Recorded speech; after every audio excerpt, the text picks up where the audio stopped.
আলহামদুলিল্লাহ, আল্লাহ তাআলার দরবারে লাখো কোটি শুকরিয়া আদায় করছি। রব্বুল কারীম আমাদেরকে এই পর্যন্ত হায়াত বাকি রেখেছেন, সুস্থ প্রাণ মোহাম্মদ দিয়েছেন। আসলে পবিত্র জুমার আল্লাহ করে জুমার আমার আখের লক্ষ্যে আগে আশা বসা তৌফিক দান করেছেন।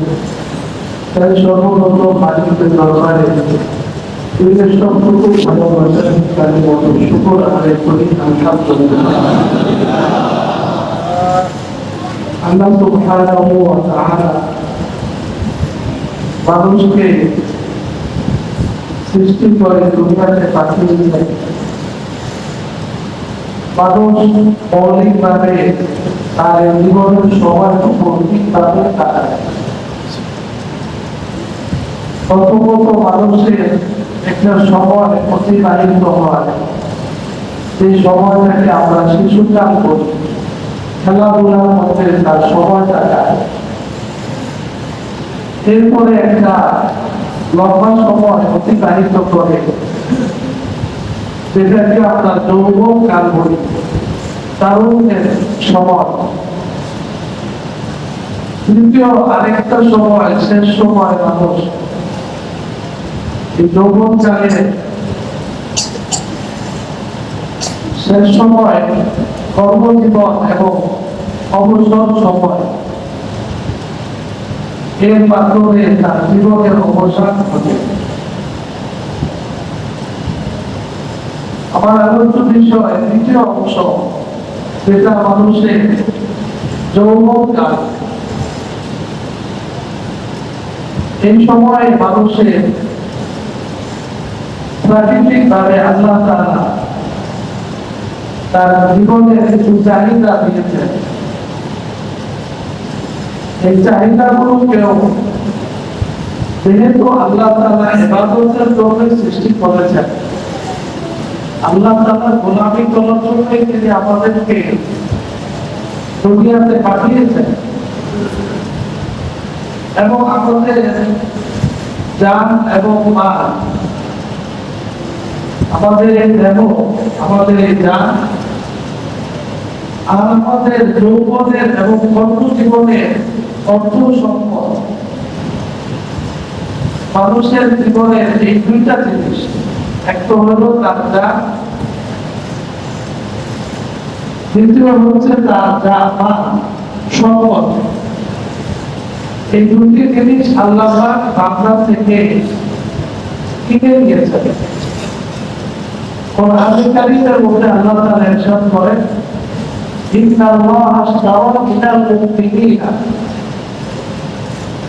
যারা মুমিন আল্লাহকে এক বলে স্বীকার করে, ওয়াহদাহু লা শারীকা লাহু, লা ইলাহা ইল্লাল্লাহু, আল্লাহু লা ইলাহা ইল্লা হুয়াল হাইয়ুল কাইয়্যুম, এই কথার উপরে পরিপূর্ণ বিশ্বাস করে যারা প্রকৃত মুমিন, তাদের সম্পর্কে আল্লাহ পাক বলেছেন, ইন্নাল্লাহা আশতারা মিনাল মুমিনিন, সকলের জান মাল আল্লাহ পাক ক্রয় করে দেন। তাহলে আমরা আল্লাহর দেওয়া এই জান এবং মাল, প্রকৃত অর্থে এর মালিক আল্লাহ পাক নিজেই। তারপরে আমাদেরকে দুনিয়াতে সাময়িক ব্যবহারের অনুমতি দিয়েছেন, যে আমার দেওয়া এই জান এবং আমার দেওয়া সম্পদ তুমি আমার সন্তুষ্টির রাস্তায় তুমি ব্যয় করবে। তারপরও আল্লাহ পাক দয়া করে মায়া করে নিজে এই সম্পদের এবং এই জানের মালিক হওয়ার সত্ত্বেও আল্লাহ পাক কোরআনে বলেন, মুমিনদেরকে লক্ষ্য করে, যারা মুমিন নয় তাদের কোনো হিসাব কিতাব নেই, যারা হিসাব জাহান্নাম, মৃত্যুর সাথে সাথে তাদের জন্য জাহান্নাম অবধারিত, কোনো হিসাবের প্রয়োজন নেই। কিন্তু যারা মুমিন আল্লাহ পাককে ওয়াহদাহু লা শারীকা লাহু এক বলে স্বীকার করেছে, তাদের কিছু দায় দায়িত্ব, তাদেরকে আল্লাহ পাক লক্ষ্য করে এই আয়াতের মধ্যে বলেন ইন্নাল্লাহা আশতারা মিনাল মুমিনিনা, নিশ্চয়ই আল্লাহ পাক মুমিনদের থেকে ক্রয় করে নিয়েছেন। আল্লাহ পাক হচ্ছেন ক্রেতা, মুমিনরা হলেন বিক্রেতা। কি বিক্রি করেছি? আনফুসাহুম ওয়া আমওয়ালাহুম, তোমাদের নফস, তোমাদের জান, ওয়া আমওয়ালাহুম এবং সম্পদ। অথচ এই জান এবং সম্পদের প্রকৃত মালিককে আমাদেরকে সাময়িক ব্যবহারের অনুমতি দিয়েছেন। তারপরেও এই সাময়িক ব্যবহারের অনুমতি হিসাবে সাময়িক বিক্রেতা হয়ে আমরা জান এবং মাল আল্লাহর কাছে বিক্রি করেছি, আল্লাহ ক্রয় করেছেন। ক্রয় করলে সেখানে কিছু টাকা দিতে হবে, বিনিময় দিতে হবে। দোকানদার যখন সদাই দেয়, পণ্য দেয়, তখন তাকে একটা অর্থ দিতে হয়, ঠিক কিনা? টাকা বলেন, রিয়াল বলেন, পাউন্ড বলেন, দিনার বলেন, দিরহাম বলেন, একটা কিছু দিতে হয়। আল্লাহ পাক এই আয়াতের মধ্যে বলেন আমি হলাম ক্রেতা, তোমরা বিক্রেতা। পণ্য হচ্ছে তোমাদের জান এবং মাল, এই দুইটা জিনিস তোমরা আমার কাছে বিক্রি করেছো, আর বিনিময় হিসাবে বিআনকালা হুমুল জান্নাহ। আল্লাহ পাক বলেন যে জান এবং মাল এটা একদিন কিন্তু শেষ হয়ে যাবে, শুধু দেহটা শেষ হয়ে যাবে, রূহটা চিরজীবন থাকবে। আবার যখন আমি তৈরি করবো নতুন করে, তখন আবার নতুন দেহ তৈরি হবে, আগের দেহটা কিন্তু মাটির সাথে মিশে যাবে, আর এই সম্পদ এগুলো থাকবে না। কিন্তু আল্লাহ বলেন যে এই জান এবং মাল, এই যে দুইটা পণ্য আমার কাছে বিক্রি করেছো, এর বিনিময়ে আমি আল্লাহ তাআলা উত্তম থেকে উত্তম এত দামি দামি সম্পদ, এত কোটি কোটি টাকা, বিলিয়নের একটা দামি অর্থ তোমাকে আমি দিচ্ছি, সেটা হলো জান্নাত। সুবহানাল্লাহ, বিআনকালা হুমুল জান্নাহ। আল্লাহ বলেন যে বিনিময় যে অর্থটা তোমাকে দিতে হবে, সেটার নাম হচ্ছে জান্নাত। সেটার নাম কি? এই জান্নাত দুনিয়ায় রাখার জায়গা আছে। আমি রমজানের শেষ সময় আপনাদের সামনে একটা বয়ান করেছিলাম যে আমরা শুধু দুনিয়ায় চাই, দুনিয়ায় চাই। আরে ভাই, দুনিয়ায় যে দিবেন আল্লাহ পাক, সেই দেওয়ার দিলে সেটা তো রাখার জায়গা থাকতে হবে। সর্বনিম্ন যে একেবারে ছোট মুমিন, যে সর্বনিম্ন স্তরের ইমানদার, তাকে আল্লাহ পাক এই দুনিয়ার সমান 10 দুনিয়া পরিমাণ জান্নাত দান করবেন। আচ্ছা, ওই জান্নাত শুনে আপনি রাখবেন কোথায় বলেন? রাখার জায়গা আছে? এই জন্য মুমিনদের কোনো চাওয়া পাওয়া থাকবে না। দেখেন সাহাবাদের জীবন, তারা কি আশ্চর্য এক মানুষ, তারা কি মানুষ না কোনো ফেরেশতা না কোনো জিন? কি আজীব বিষয়! তাদের জান, তাদের মাল। মুহাজির সাহাবীদেরকে দেখেন যে তারা যখন হিজরত করে আসে, আনসার সাহাবীরা তাদের জান যা কিছু ছিল অর্ধেক অর্ধেক করে তাদেরকে দিয়ে দিয়েছে। কেন দিয়েছে? তাই দুনিয়া তো কিছুই না, সামান্য খরচ নেই জিন্দেগি। আল্লাহ পাক আমাকে যেটা দিবেন সেটা তো আমার জন্য যে জান্নাত রাখছেন, ওইটা তো অনন্তকাল এক জীবন শুরু হবে। ওই পুরস্কার যেদিন লাভ করবো, সেদিন থেকে আর কোনোদিন শেষ হবে না। ওই বিশ্বাস, ওই আকীদা, ওই ঈমান সাহাবাদের মধ্যে ছিল, যার কারণে কোনো হিংসা বিদ্বেষ তাদের মধ্যে কাজ করে নাই, যার কারণে আদালতে কোনো মামলা মোকদ্দমা হয় নাই, যার কারণে কোনো জবরদখলি হয় নাই, তার কারণে কোনো জমি জমা নিয়ে কোনো মারামারি হয় নাই। পরিস্থিতি এমন হয়েছে যে একজন জায়গা বিক্রি করেছে, ঘর দেখতে গিয়ে তখন দেখছে জমিনের নিচে গুপ্ত সম্পদ, স্বর্ণের ভর্তি কলসি। ভাই, এটা তো আপনি আপনার কাছ থেকে কিনে নেন, এটার মালিক তো আপনি না। বিক্রেতা বলে আরে ভাই, আমি তো জমি পুরোটাই বিক্রি করেছি, আবার কিছু আপনি নিয়ে গেছি, এটা আমার মালিক না, আমি মালিক না, এটা আপনার, আমার জন্য দেওয়া জায়েজ হবে না, বইতে হবে না। বিক্রেতা বলে এই কথা, আর ক্রেতা বলে যে না, আমি তো এটা কিনি না, আমি জমি কিনেছি। বলে আরে ভাই, জমির মধ্যে দাম সবই তো আপনার, বলে না, এটা তো আমি কিনি নাই। আল্লাহু আকবার। ঈমান কাকে বলে? দিল পরিষ্কার কি পরিমাণ! ভাই, নামাজ পড়লে হবে না, শুধু তাকবীর করলেই হবে না, শুধু তাসবিহ করলে পীর সাহেবের কাছে গেলেই হবে না। যদি ঈমান ঠিক না হয়, যদি দিল ঠিক না হয়, আরে ভাই, ঈমান থাকে কোথায় বলেন? ব্রেনে। ঈমান থাকে কোথায়? পেটে। ঈমান থাকে কোথায় বলেন? কলবে। তাকওয়া থাকে কোথায়? কলবে। আর তাকওয়া হা হুকা, আর তাকওয়া আলাইহি ওয়াসাল্লাম একবার না, দুইবার না, তিনবার বলেন যে তাকওয়া থাকে এখানে, তাকওয়া থাকে এখানে, ইশারা দিয়ে দেখাইছেন। সিনা এই দিল যদি ঠিক না হয় তাহলে এত নামাজ এত ইবাদত দিয়ে কিছু হবে না। দিল ঠিক করা লাগবে, দিলকে ঈমানকে পরিপূর্ণ, দিলের মধ্যে পরিপূর্ণ করতে হবে। দিল থেকে সমস্ত ইচ্ছা বিদ্বেষ, সমস্ত দুনিয়ার লোভ লালসা, সমস্ত পদবীর চাহিদা, দুনিয়ার কোন চাহিদা দিলের মধ্যে রাখা যাবে না। এই দিলে থাকবে আল্লাহ আল্লাহ রাসূলের ভালোবাসার পরিপূর্ণ। ঠিক কিনা বলেন? শুধু মনে করি যে প্রত্যেকেই ভাগ হয়ে গেছি, ব্যবসায়ী করে বলে বাস ব্যবসা করি, কিছু দান সৎকার করি, বাস আমি তো আল্লাহর কাছে হয়ে গেছি। যে নামাজ পড়ে বলে আমি তো নামাজ পড়ি, তোমার আমি তো দিনের উপরে উঠে গেছি। যে এরকম তৌহিদ করে বলে আমি কিছু সময় আল্লাহর রাস্তায় গেছি, আমি দিনের উপরে উঠে গেছি। যারা পীর সাহেবের কাছে যাচ্ছি, কিছু সময় তাসবিহ পড়ে বলে আমি দিনের উপরে উঠে গেছি। এইভাবে আমরা প্রত্যেকটা মানুষ যারা আওয়ামী লীগ করে বলে আমি আওয়ামী লীগ করে মানে আমি খুব ভালো আছি, বিএনপি থেকে যারা বিএনপি করে বলে ওদের তুলনায় আমরা অনেক ভালো আছি, ওরা অনেক বেশি খাইছে, আমরা এত দুর্নীতি করি নাই। যারা জামাত ইসলাম করে, পার্টি করে, অমুক করে, তমুক করে, সবাই এরকম ভাবে যে যেখানে আছে ওই সেক্টরকে মনে করতেছে ইমানের পরিপূর্ণতার মধ্যে আমি আছি, তাকে সবাই গোমরাহির মধ্যে আছে। ঠিক কিনা বলেন? সমস্ত দল বিভ্রান্তির মধ্যে আছে। যতক্ষণ না কোরআন সুন্নাহর উপরে না আসবে, যেই দল যতটুকু কোরআন সুন্নাহ থেকে যতটুকু দূরে, ওই দল ততটুকু ইসলাম থেকে দূরে, গোমরাহ পরিপূর্ণতার মধ্যে আছে। ঠিক কিনা বলেন? পীর সাহেব তিনি বলেন তকলিফ করেন সবকিছুই, যতক্ষণ না আপনি সুন্নতের উপরে থেকে তকলিফ করবেন, সুন্নতের উপরে থেকে আপনি নামাজের মেহনত করবেন, পীর সাহেবের তাসবিহ করবেন, সুন্নতের উপরে থেকে আপনি যে কোনো দল করেন, তাহলে আপনি ঠিক। কিন্তু আপনার এখন আপনার 100 জনকে দাঁড়া করার, 100 জন 100 ভাগে বিভক্ত, মানে আমি ঠিক আছি কেমনে, আমি এই করি, অনেকে আমি এই করি, আমি এই করি, কেউ ঠিক নাই। রাসূলুল্লাহ সাল্লাল্লাহু আলাইহি ওয়াসাল্লাম সঠিক রাস্তা বলেছেন যে আমার সুন্নাত আমি রেখে গেছি, কোরআন সুন্নাহ। আমরা তাসবিহ পাঠ করি কিন্তু কোরআনকে ভালোবাসি না। তাসবিহ পাঠ করি সকাল সন্ধ্যা, কোরআন পুরো সন্ধ্যাটা একবার কোরআন তেলাওয়াত করি না। বলেন ঠিক কিনা?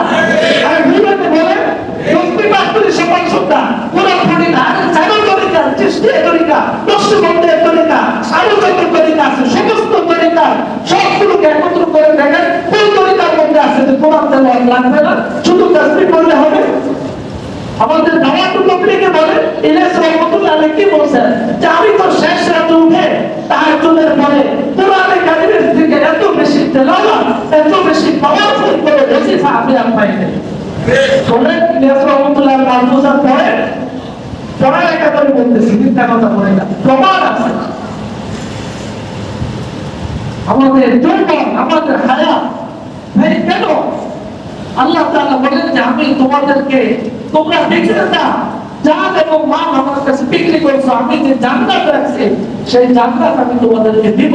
ভাই সেই জান্নাতে যাওয়ার জন্য আমাদের দিলটাকে আগে ঠিক করা দরকার। দিলকে ঠিক করবো কি দিয়া? উলামায়ে কেরামের রাহবারি দিয়া। ব্যাস العلماء ورثة الأنبياء وإن الأنبياء لم يورثوا دينارا ولا درهما وإنما ورثوا العلم। এই পৃথিবীর পরিচালনার জন্য আল্লাহ পাক সর্বপ্রথম যে মানুষ পাঠাইছেন তিনি কে ছিলেন বলেন? সাধারণ মানুষ ছিলেন? কে ছিলেন? হযরত আদম আলাইহিস সালাম নবী ছিলেন। এই ধারাবাহিকতা আখরি নবী মুহাম্মদুর রাসূলুল্লাহ সাল্লাল্লাহু আলাইহি ওয়াসাল্লামকে আল্লাহ পাঠাইছেন। উনি বলেন আমি চলে যাচ্ছি কিন্তু উলামায়ে কেরামের কাছে আমি দুইটা জিনিস রেখে গেলাম, তোমাদের কাছে কোরআন এবং সুন্নাহ।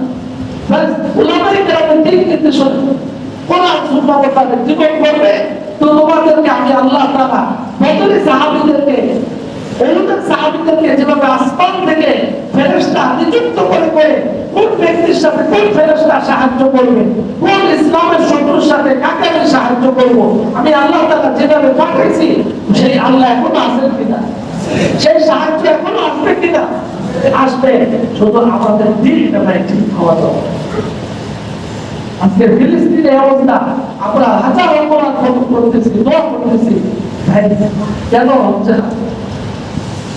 আমাদের পরীক্ষাও আছে, আবার আমাদের দুর্বলতা আছে। আল্লাহ তাআলা পরীক্ষা নিতেছে। আল্লাহ তো বলছেন, সাহাবায়ে কেরাম তখন বলছেন ইয়া রাসূলুল্লাহ আর সব কবে মাথা নষ্ট করব, কত মায়ের খাবো, আল্লাহ সাহায্য কবে আসবে বলেছেন না?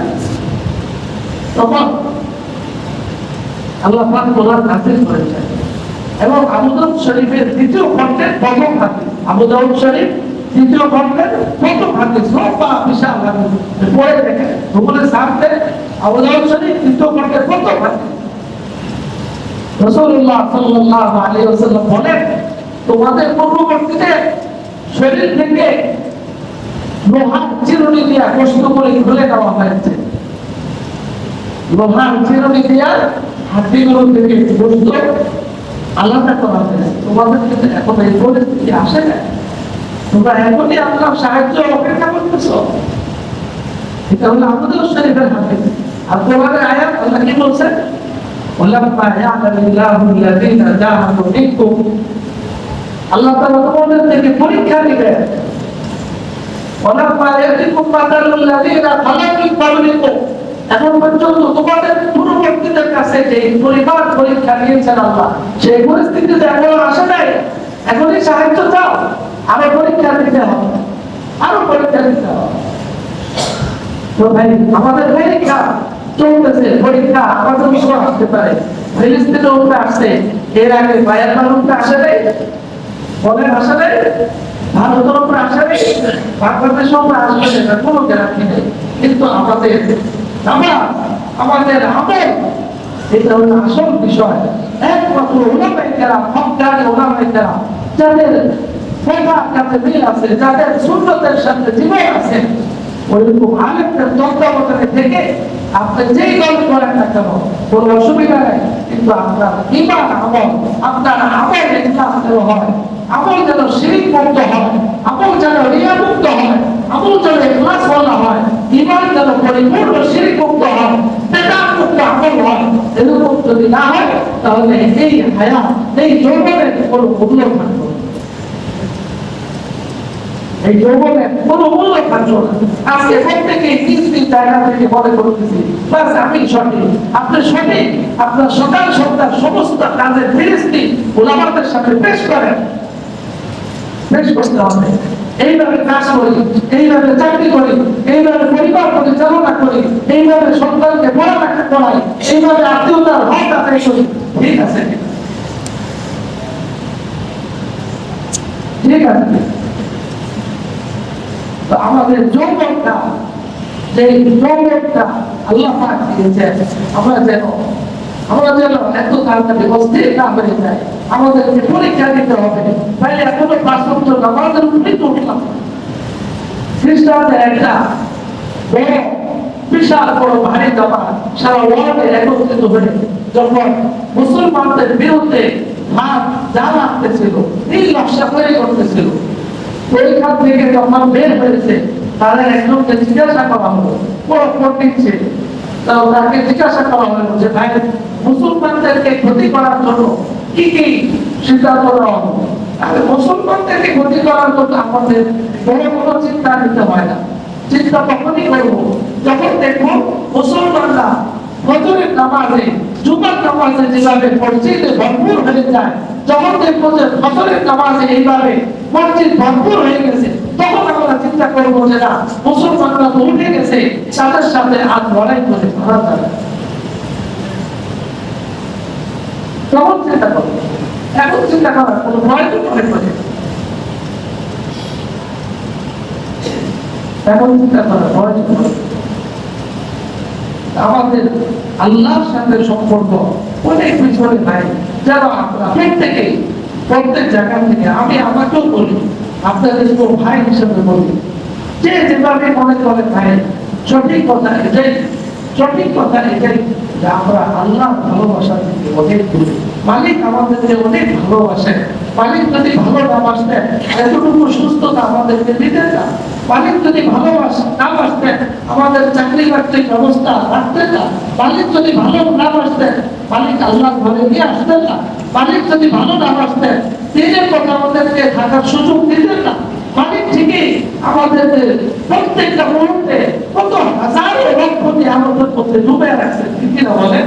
কিন্তু আমরাই মালিকের হক আদায় করি, আমরা মালিকের সাথে নাফরমানি করবে, নাফরমানি করবে। আমাদের কত যে হক, কত আল্লাহ হক যেটা 5 ওয়াক্ত নামাজ, যেখানে থাকি ইখলাসের সাথে, নিরুদ্দেশতার সাথে, সুন্নত ওয়াজিবের সাথে, সুন্নত তরিকার সাথে, সুন্নত তরিকার সাথে আদায় করে। এক মসজিদের মধ্যে কত রকম নামাজ, ভাই আপনার ইমাম কিভাবে তাকবীর মারে, কিভাবে হাত রাখে, কিভাবে রুকু করে, কিভাবে দাঁড়ান, সেটা ভালো করেন। ভালো না লাগলে আপনি কম হয়ে যান, ভালো না লাগলে আপনি কম হয়ে যান, বা আপনার পিছনে মানুষ অনুসরণ করুন দেখি। এত রকম কেন?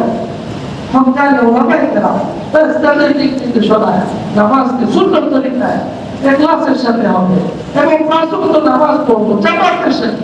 জামাতের সাথে কেন পিছনে থাকবো জামাত থেকে? ভাই জামাতের থেকে তো মুনাফিকদের আলাদা, পিছনে জামাত থেকে একা পড়া, খাবার ওজন ছাড়া, খাবার ওজন ছাড়া বিনা ওজনে জামাত থেকে পিছনে তো দাঁড়াই থাকে তারা মুনাফিক, মুনাফিকদের চরিত্র না। কেন কেন অনুসন্ধান করবো?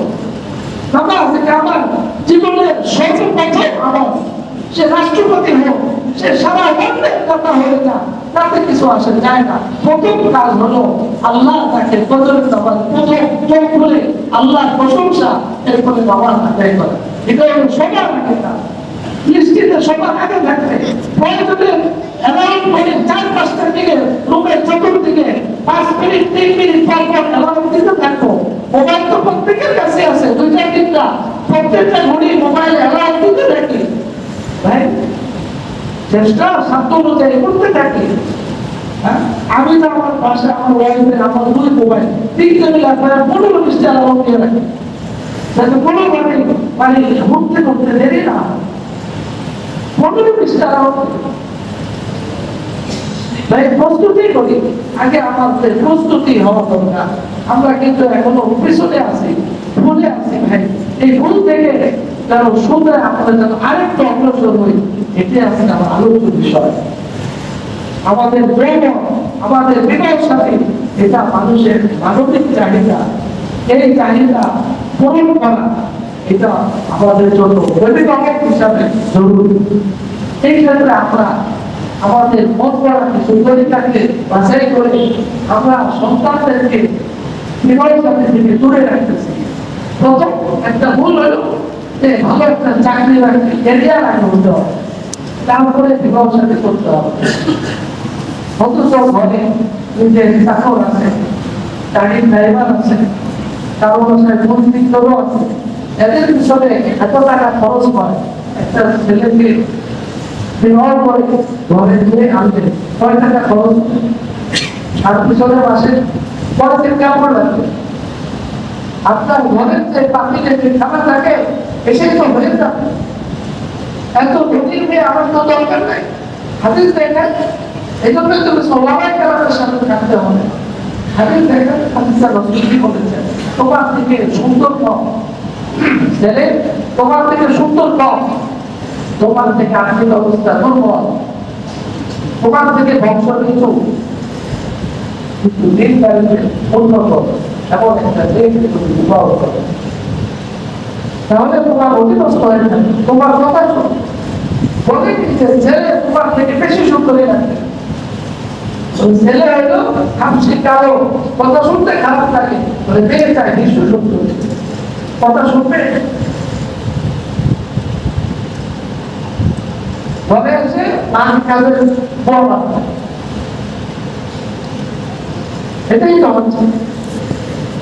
মোবাইল অনলাইন করতে করতে তার 12টা 1টা, সকালে উঠে মা নাস্তা করে বর্ষা দিতে হবে।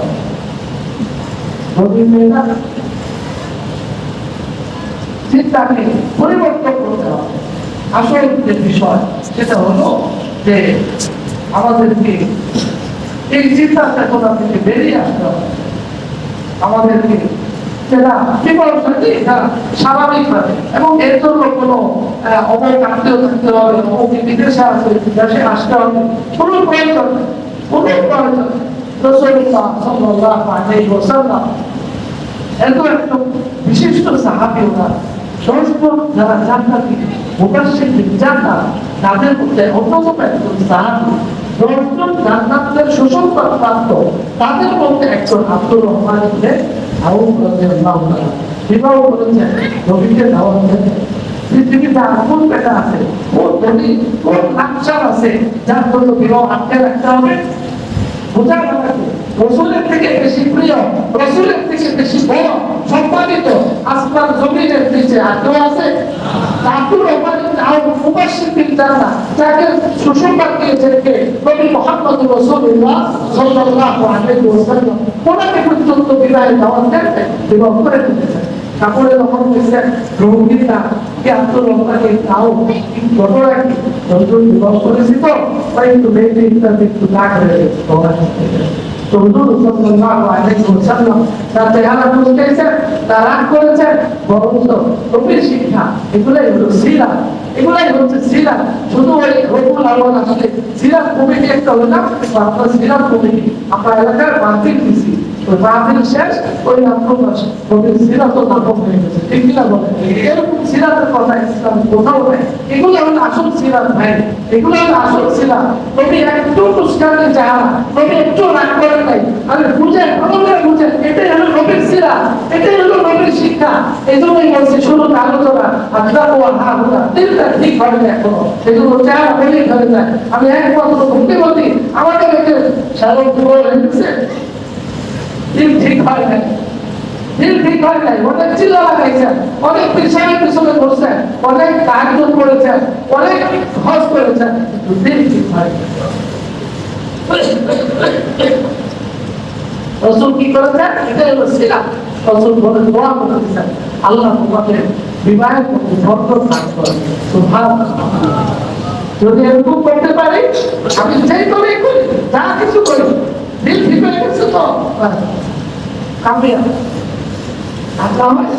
এখন অনেক পিছনে আছে, আল্লাহ বলে সমস্ত মানুষ ক্ষতিগ্রস্ত, সব ধরনের মানুষ ক্ষতি, সব ধরনের মানুষ, সব দেশের মানুষ, সব এলাকার মানুষ ক্ষতিগ্রস্ত।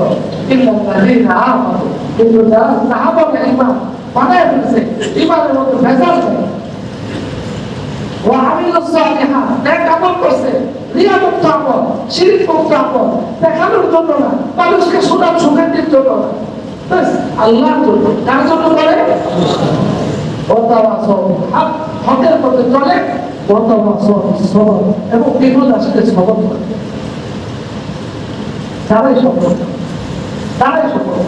এজন্য বিবাহ জাতি এটা বলতে শ্রাবণ মাস চলে যাচ্ছে, দিনবার চলে আসতেছে, বাকি বিবাহ সম্পর্কে এই 2 দিন জমা কিছু আলোচনা করবো। আজকে প্রাথমিকভাবে 2টা বিষয় আপনাদের সাথে শুনে বললাম। একটা হলো যে আমাদের দিলগুলো ভাই ঠিক করা দরকার, দিল এখন অনেক পিছনে। 2 নম্বর কথা হলো যে আমাদের নামাজের মধ্যে এখন অনেক ত্রুটি। একটা হলো নামাজের পিছনে থাকি, 2 নম্বর হলো নামাজের মধ্যে ইহতিমাম করি, বিভিন্ন রকমের নামাজ পড়ি, 3 নম্বর হলো সময় মতো গুরুত্ব দিয়ে নামাজ না পড়া, ইহতিমাম জামাত না করা, এটা করার চেষ্টা করি। ফজরের যত বলেছি কয়েকটা এলাকা ঘুরেছি, সবগুলোকে একটা ঘর এলাকা বাঁচতে বাঁচতে অস্থির হয়ে যায়, পাশের বাসা পর্যন্ত ঘুমে জাগ্রত হয়ে যায়। এইরকম পরিস্থিতি করতে হবে, যেগুলো বলতে হবে আমার ঘর মানে ঘুরে যায় তো ফজরের নামাজ যেন ছুটে না ভাই। রসুল এটা কি বলেন? হাদিস থেকে বলতেছি, রাসূলুল্লাহ সাল্লাল্লাহু আলাইহি ওয়াসাল্লাম বলেন, যারা আসরের নামাজ ছুটে গেল, ফাকাদ মুতিরা মান ফাতাতহু সালাতুল আসর। বুখারী শরীফ। কথা হচ্ছে কোন জায়গা হাদিস? মান ফাতাতহু সালাতুল আসর ফাকাদ মুতিরা আহলুহু ওয়া মালুহু। বলে যারা আসরের নামাজ ছুটে গেল, তার জন্য সমস্ত ধন সম্পদ এবং পুরো পরিবার যেন ধ্বংস হয়ে যায়। লাজরের কথা কেন বলছে? দিনের শেষ অলসতা, ভুক চাপ, তখন ছুটে যায়। তাকে ঢুকানোর জন্য রসুলের কথা বলছে। এই জন্য আমাদেরকে ভাই আরো সোচ্চার হতে হবে, আরো সোচ্চার। এই বিষয়ে আপনাদের সামনে আসতে হয়, কিন্তু জোর কথা বলতেছি এই কারণে যাতে এইটা গুরুত্বটা আপনাদের মধ্যে বুঝে আসে যে না, এটা জরুরি বিষয়। এই জন্য বারবার চিন্তাইতেছে, রাগ করতেছে। এরকম আপনার মানে কোনো নিতেছেই না, আমাদের নিতেছেই না, প্রত্যেক খালি ফজরের সময়। কেন ভাই? কি সমস্যা? সমস্যা আফসোস আফসোস আফসোস। আর শেষ কথা যেটা বললাম, বিবাহ সাথে বিষয় আমরা আমাদের সমাজ আজকে বিভিন্ন বিশৃঙ্খলা, এই পিছনে বড় একটা কারণ হচ্ছে সঠিক সময় বিবাহ সাথে না হওয়া। আমরা বলি একটা এরিয়া হতে হবে, 50,000 টাকা চাকরি হতে হবে, 30,000 টাকা চাকরি হতে হবে, তারপরে বিবাহ সাথে সাদা মাথা হবে বিবাহ করে দিলে সবাই শুনতে চাই ওই করতে চাই অলিমার সাথে বিবাহ কোনো সম্পর্ক নেই। অলিমা করা শুনতে 500 লোক দাওয়াতকে খাওয়াইতে হবে। আরে তোর তো বিয়ে সাথে করবি, তোর বিয়ে তো খাওয়ানোর খরচের টাকাই তো নাই, কত টাকা করতে পারে, লাখ তিরিশ তো লাগবে। বিয়ে করবে কি বিয়ে, বিয়েটা করো কেন, কোথায় গেছে লাখ তিরিশ টাকা লাগবে বিবাহ খাওয়াইতে হবে কোথায়? রাসূলুল্লাহ সাল্লাল্লাহু আলাইহি ওয়াসাল্লাম সাউদা রাদিয়াল্লাহু আনহা বিবাহ করেছেন, কিছু রুটি ছিল, ফল ছিল, একই স্ত্রী বিবাহ, একই রকম এক স্ত্রী বিবাহের মধ্যে বকরি কষ্ট ছিল, রুটি ছিল, ব্যাস হয়ে গেছে। এত কিছু লাগবে, এগুলো আমরা নিজেরা বানায় আমাদের আমলগুলোকে ভাই লৌকিকতা ভরে শিরিকে বেদাতে এত পরিমাণ ভরে ফেলেছে যে আমাদের উপরে আল্লাহ রহমত আইসা থাকবে। রহমত আসবে যারা সুন্নতের বাহকের সাথে চলবে। সুন্নতের খেলাফ থাকলে ওইখানে রহমত আসে না। শেষ কথা আমাদের দোয়া খুব খেয়াল করে, সুন্নতের খেলাফ চললে সেখানে রহমত আসে না। আমাদের তার নামাজের ত্রুটি ছিল, তার ইমানের কোনো ত্রুটি ছিল, তার তেলাওয়াতের কোনো ত্রুটি ছিল, তার চোখের পানির কোনো ত্রুটি ছিল, সব ঠিক আছে, বিজয় আসতেছে না। খুব খেয়াল করে, বিজয় আসতেছে না। শুধু তো বলি কেন আজকে এত পায় যাচ্ছে, বিজয় আসতেছে না।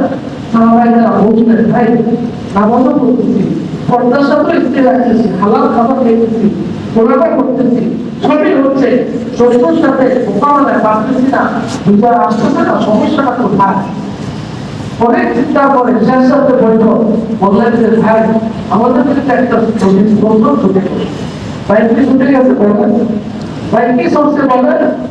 খরচ নামাজ ছুটছে, আমরা ফজর নামাজ পড়ি নাই, আমরা জোরে আসর পড়ি নাই, আমরা হালাল খাবার খাইনি, ব্যবহার করছি, বিপদ সেটাই করছি, সবক ক্ষতি করছি, আরেকজনের টাকা বাইরে খাইছি, স্বজনপ্রীতি করছি, কি ওরা আমাদের একটা সুন্দর কিছু ঘটেছে, শুনবেন তাই আল্লাহ সাহায্য হচ্ছে হাতে আসছে ওয়া আসছে ওয়া দেশওয়া قال رسول الله صلى الله عليه وسلم أربعة سنن المرسلين সমস্ত নবীদের সুন্দর ছিল চারটা। এক নম্বর আল হায়া, লজ্জা করা। আল হায়া লজ্জা করা, যার যত বেশি লজ্জা থাকবে সে তত বেশি শিরিক বেদাত থেকে আল্লাহর নাফরমানি থেকে দূরে থাকতে পারে। আল্লাহ আমাকে আপনাকে তৌফিক দান করুন। এক নম্বর সুন্নাত, সমস্ত নবীদের সুন্নাত কি বলে? আল হায়া, লজ্জা করা। দুই নম্বর আর তাহাক্কুম, সমুদ্রে ব্যবহার করা, সমস্ত নবীদের সুন্নাত। তিন নম্বর আর সেওয়াক, মেসওয়াক করা, সমস্ত নবীদের সুন্নাত। চার নম্বর আর নিকাহ, বিবাহ করা, সমস্ত নবীদের সুন্নাত। কয়টা সুন্নাত? এক নম্বর আল হায়া, লজ্জা করা। দুই নম্বর আর তাহাক্কুম, সমুদ্রে ব্যবহার করা। তিন নম্বর আর সেওয়াক, মেসওয়াক করা। চার নম্বর আর নিকাহ, বিবাহ করা, নবীদের সুন্নাত। বললেন যে আমাদের একটা মেসওয়াকের আমল নবীর সুন্নাত ছুটে গেছে, আল্লাহ সাহায্য আছে আপনি বলতেছেন সাথে সাথে যারা যেখানে গাছ পাওয়া লাল পাইছে মেসওয়াক করা শুরু করছে, শত্রুপক্ষ এদিকে আসছে, দেখি মুসলমান তারা কি করে, সকালে হামলা চালাইতে হবে। আইসা দেখি মেসওয়াক মানে গাছের ঢাকনা বসানো করতেছে, ভয়ের অবস্থা। আজকে তো আমাদের সবাই কাঁচা খেয়ে ফেলবে, নাক ভার করতেছে, বিয়ার ভাইরা রিপোর্ট দিচ্ছে, বাহার কোনো দেরি নাই, আপনারা যাচ্ছেন আমরা তাড়াতাড়ি পলাবো। এক নবীর সুন্নতের উপর উঠে গেছে, আল্লাহ পাক যুদ্ধ ছাড়া শত্রুদের দিলে এমন ভয় ঢেলে দিচ্ছে। ভয় ঢেলে দিচ্ছে কে বলেন? আরে ভয় ঢেলে দিচ্ছে কে? আমাদের সমস্ত সাহায্য মালিককে। এই আল্লাহর সাথে আমাদের সম্পর্ক দূর করতে আল্লাহ পাক বিজয় দিলেন। আমরা তো বড়দের জানি আমাদের সাহায্য আসবে কি বলে হঠাৎ আসবে। তাই আমাদের দিল ব্যবহার করি, আল্লাহ মোহাম্মদ ভালোবাসা দিয়ে তৈরি হয়ে যায়, ফরজ ইবাদতগুলো ঠিক করি, আর বিবাহ সাথী বিষয়কে হালকা করি, সহজ করে বিবাহ সাথী বেশি বেশি করা, সন্তানদেরকে গুনাহ পাপাচার সমাজ থেকে দূর হবে, আল্লাহ রহমত সাহায্য আসবে। এই বিষয়ে ধারাবাহিকভাবে আগামী 2-3 দিন বলবো, আল্লাহ তৌফিক দিবেন ইনশাআল্লাহ। আল্লাহ আমাদের সবাইকে তৌফিক দান করেন।